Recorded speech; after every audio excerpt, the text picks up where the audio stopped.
Welcome to the second module. This is entitled Beach Resorts and Marinas, and this is the part one of the impact of development on operations. The lessons included in this module are the following: introduction, second, development process, and under development process, we will be talking about beach development, desirable sites, and the evolution of the development process from the beginning, from the discovery up until the fully emerged beach development or developed beach.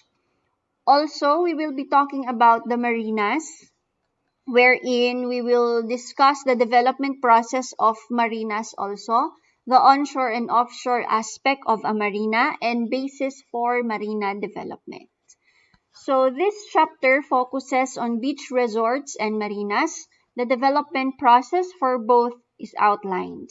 The characteristics important for an economically successful and environmentally sensitive water-based resort are also explored.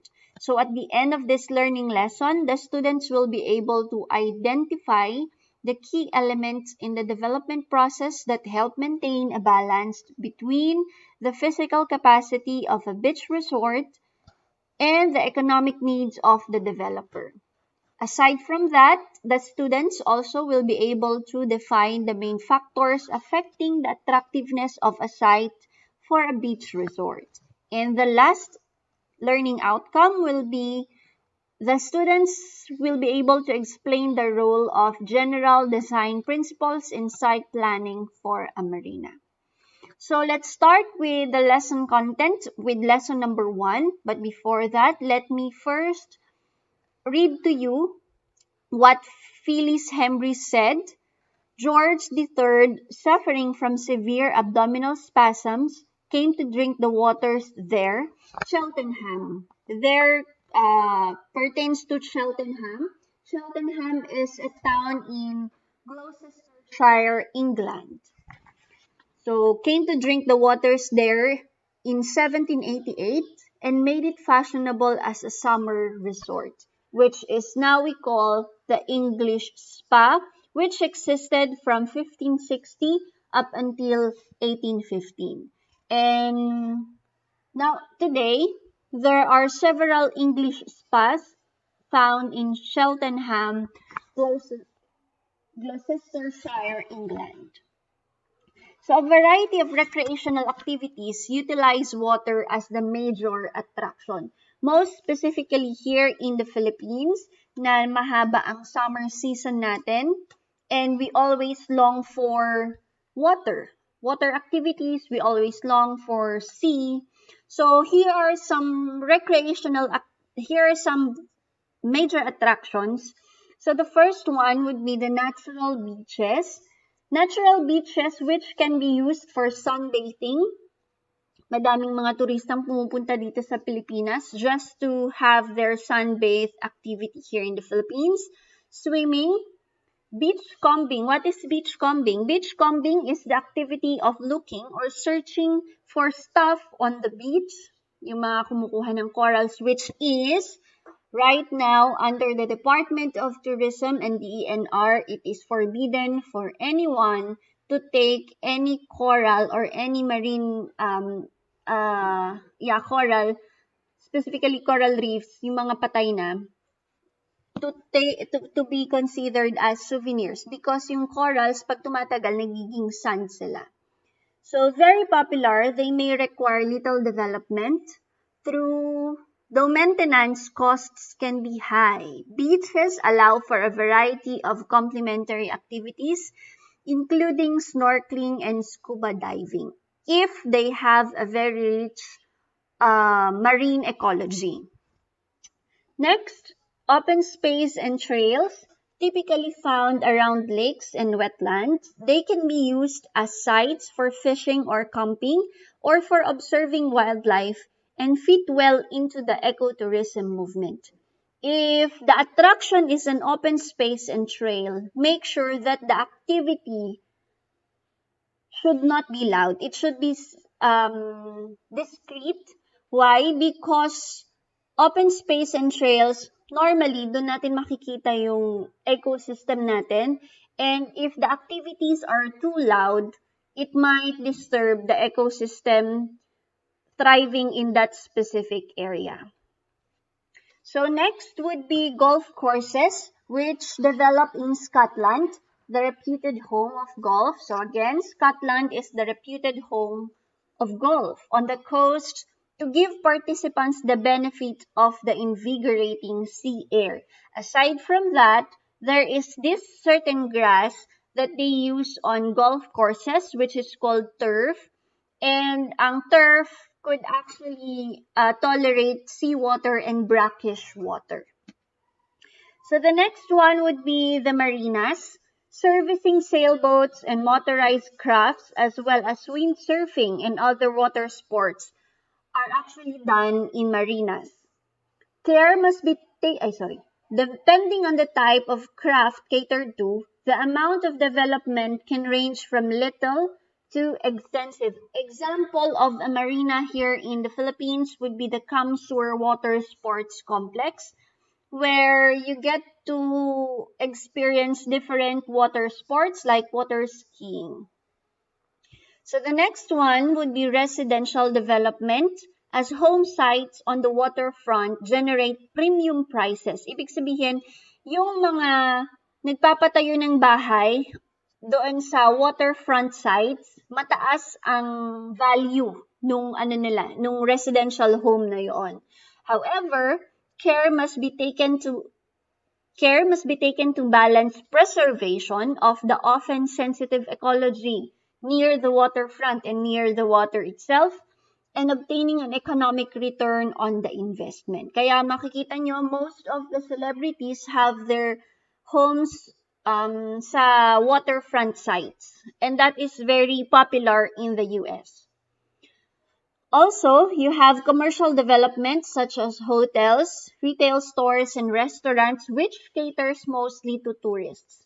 This most intense type of waterfront development must be approached carefully because of environmental concerns. At yun ang nangyari kay Boracay, wherein hindi talaga siya napangalagaan or hindi talaga nasunod yung mga regulations in commercial development near seashores. So aside from that, we also have cruise ships, and they are called floating resorts. Kaya kasama pa din sila. And yung na-mention kanina ni Phyllis, you have spas. So certain water-based activities are compatible with others, while some do not mix. I will give you this table as an example. So let's define first, angling, yun yung pag-fishing with a rod, yung traditional fishing. Canoeing, using a canoe. Rowing, using a boat. Sailing, ito yung boat na meron siyang sail that catches the air. You also have sub-aqua or scuba diving, water skiing, hydroplane or motorboat racing, motorboat cruising, and wildlife. So let's see. Angling is compatible with canoeing, rowing, sailing, sub-aqua. However, it is not compatible with water skiing. Why? Water skiing is such an intense activity. So, hindi siya pwede sa angling because angling needs a very, very calm water para maka-attract sila ng fishes. Also, you have here, I'll take water skiing. Water skiing is only compatible to water skiing. So, it might interfere kasi, for example, for sub-aqua, it might interfere kasi kapag lumalangoy yung mga scuba divers natin, and on the surface of the water merong nagwo-water ski. It might cause some accidents. So this is actually a table that lets you understand which activity is compatible to a certain activity. So now let's talk about the development process of a beach. The designer should begin by considering the reasons people go to beaches. You have to consider the preferences of your market, not your preferences. However, if you are one of the market, then you could actually consider your preferences. While indeed many people go to swim, others are primarily interested in sunbathing, socializing, people watching, relaxing, or engaging in recreational activities like snorkeling, scuba diving, and such. Ideally, the beach design should permit a range of uses. By using the table above, you could actually design the activities you want to incorporate in your beach resort. This means designing the facility for the different types of people who go to a beach. Well, some people go to play in the water. That's true. Others go to play on the beach. A third group naman who are not really beach enthusiasts. They just go to a beach because their friends want to play in the water or on the beach. So for the third group, you have to provide tables, chairs, and of course shade. So now let's talk specifically about beach development. There are 6 important aspects that warrant consideration with respect to beach development. That would be the following: sea, the seashore, the beach, the back beach, the coastal stretch, and the surrounding countryside. So first, let's take sea as the focus of our discussion. So a variety of factors related to the sea affect the attractiveness of the site. So first, air temperature. Of course, it is not ideal for a developer to have a beach development in a site na medyo malamig. Why? Because people go to beaches to be sun-kissed. Para mahirap kasing swim kapag malamig yung water. Mas refreshing siyang mag-swim kapag medyo lukewarm or medyo warm yung water.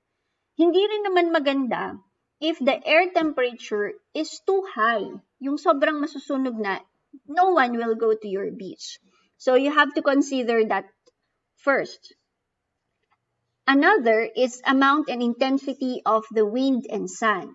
However, there is a weak inverse relationship between both swimming and beach use and wind.